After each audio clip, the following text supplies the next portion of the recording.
Hello दोस्त, आज हम लोग reopening of sealed off area, ये प्रोसेस से पहले हम लोग क्या क्या कंसिडरेशन करते हैं इसके बारे में जानकारी लेंगे।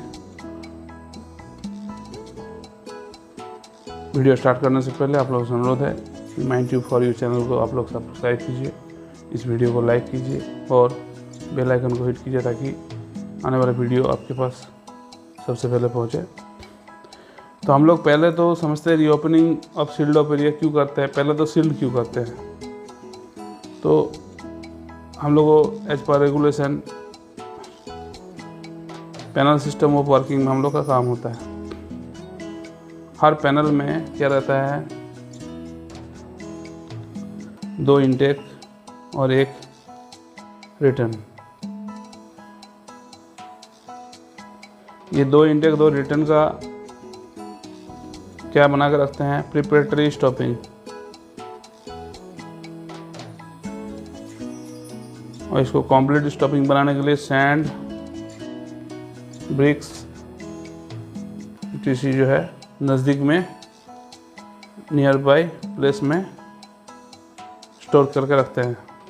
अगर भी अंदर का जो सैम्पलिंग हम लोग लेते हैं, ग्राम्स रेशियो निकालते हैं, हाँ, ये सब में अगर दिखाई दे कि कोई कारण से अंदर फायर स्पॉन्टेनियस हीटिंग का इंडिकेशन मिले तो हम लोग क्या करते हैं, इसको सील कर देते हैं। कंप्लीट सीलिंग हो जाता है। ये कंप्लीट सीलिंग होने के बाद इसका सैम्पलिंग ले आता है। सैम्पलिंग डन 30 डेज इंटरवल में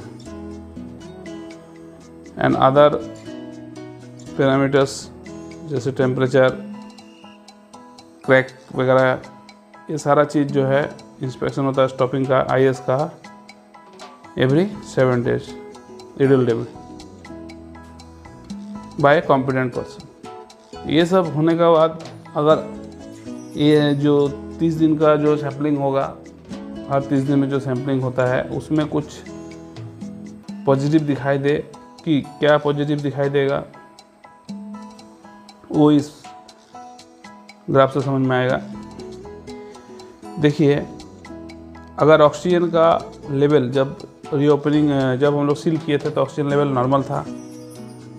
CO2 का लेवल 3 से 3.5%, CH4 का लेवल हाई या more than 2 to 3% and CO का लेवल भी कंसिडरेबल अमाउंट था जब बंद हुआ था। जब CO बना था, मैंने एक्चुअली जब फायर मिला था हम लोग बंद किए थे रीओपनिंग, सील किए थे, एक्चुअली पैनल सील किए थे। तो ये ओवर द टाइम हर 1 महीना लेने के बाद इसको हम लोग प्लॉट किए। डेटा को प्लॉट करने के बाद हम लोग को अगर ऐसा रिजल्ट आए कि CH4 का परसेंटेज कंटिन्यूसली इंक्रीजिंग, ऑक्सीजन का परसेंटेज कंटिन्यूसली डिक्रीजिंग, यानी लेस देन 2% के आसपास पहुंच गया, और CO जो है कंटिन्यूसली डिक्रीजिंग ऑर्डर में है और CO2 भी कंटिन्यूसली डिक्रीजिंग ऑर्डर में है, तो हम लोग बोलेंगे कि फायर जो है एक्सटिंक्ट हो गया। During active period this is the condition, oxygen 20 से ज़्यादा, CO2 भी ज़्यादा, CH4 इंक्रीजिंग ऑर्डर में और CO 2%। तो इन दैट केस हम लोग उसको बंद किए थे। अभी एक्सटिंक्ट होगा तो ये सिनेरियो अगर बनता है तो हम लोग क्या करेंगे, उसको रीओपनिंग करेंगे। तो इसी का लेकर हम लोग अभी आलोचना करेंगे कि रीओपनिंग के लिए क्या क्या कंसिडरेशन करते हैं। Extent and intensity of fire at the time of ceiling. Ceiling का समय में क्या था फायर का इंटेंसिटी और एक्सटेंट कितना दूर तक था। Nature of burning material and adjacent strata. Burning material जो जल रहा था उसका क्या नेचर है, किस नेचर का था, एंड एडजस्टेंट स्टाटा कैसा है। Air tightness of the stopping and sealed off area. Stopping का और सील्ड ऑफ एरिया का एयर टाइटनेस कैसे पता चलेगा, वो इस ऑक्सीजन वाला ग्राफ से पता चलेगा। किसी कारण अगर ऑक्सीजन का ग्राफ डाउन होते होते हठात बढ़ जाए, फिर डाउन हो, तो बढ़ जाए तो हम लोग को समझना होगा कहीं क्रैक हुआ, तो हम लोग को फिर से उसका समाधान करके फिर से उसको डाउन, अगर फिर डाउन हो रहा तो मतलब हम लोग को जो उसका मिटिगेटिव मेज़र लिए हैं वो काम कर रहा। अगर फिर भी ना हो तो इसका मतलब बड़ा क्रैक है या सरफेस पॉट होल भी हो सकता है, तो जिससे कि जो है ऑक्सीजन का परसेंटेज इंक्रीजिंग ऑर्डर में रहेगा, अदरवाइज ऑक्सीजन जो है डाउनवर्ड ट्रेंड में रहेगा क्योंकि सील किया हुआ है।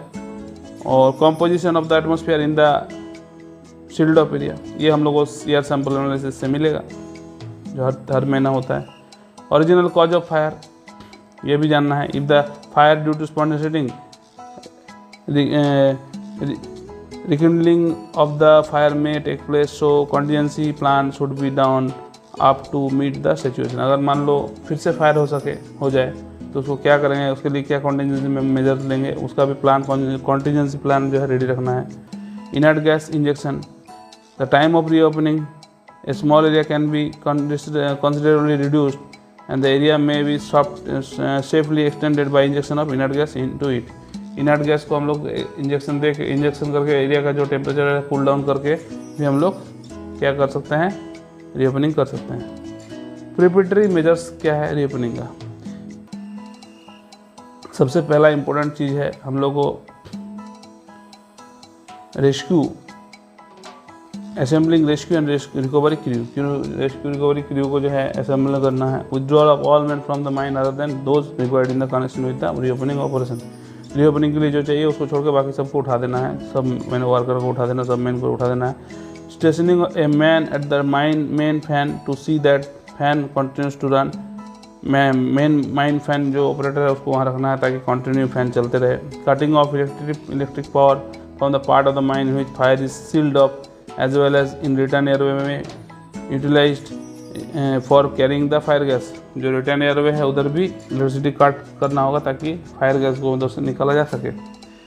Making necessary adjustments in ventilation so that the return from the fire area can be directed in the main return. ऐसा एडजस्टमेंट वेंटिलेशन में भी, फैन वेंटिलेशन में भी जो है एडजस्टमेंट करना होगा। सर्किट में भी एडजस्टमेंट थोड़ा चेंजेस करना होगा ताकि जितना भी फायर गैस हो डायरेक्टली मेन रिटर्न में चले। हेवीली स्टोन डस्टिंग करना होगा all roadways leading to and from the fire area. Fire area से जाने के जितने रास्ते हैं या फायर एरिया से बाहर जाने के जितने रास्ते हैं वो सारे को जो है हेवीली स्टोन डस्टिंग करना होगा। Establishing telephonic communication between the fresh Airways and surface.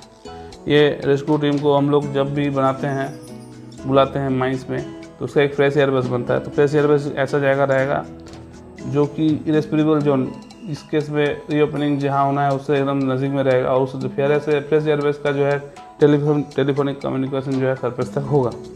Preparatory measures for nitrogen fasting during reopening where it is contemplated. ठीक है, अगर ऐसा लगे कि कंट्रोल से बाहर जा सकता है सिचुएशन तो उस केस में हम लोग को नाइट्रोजन फ्लशिंग का भी व्यवस्था करके रखना है। And action plan should be prepared and agreed to by all concern parties. सबके द्वारा उसको एग्रीड होना है, ऐसा एक्शन प्लान बनाना है।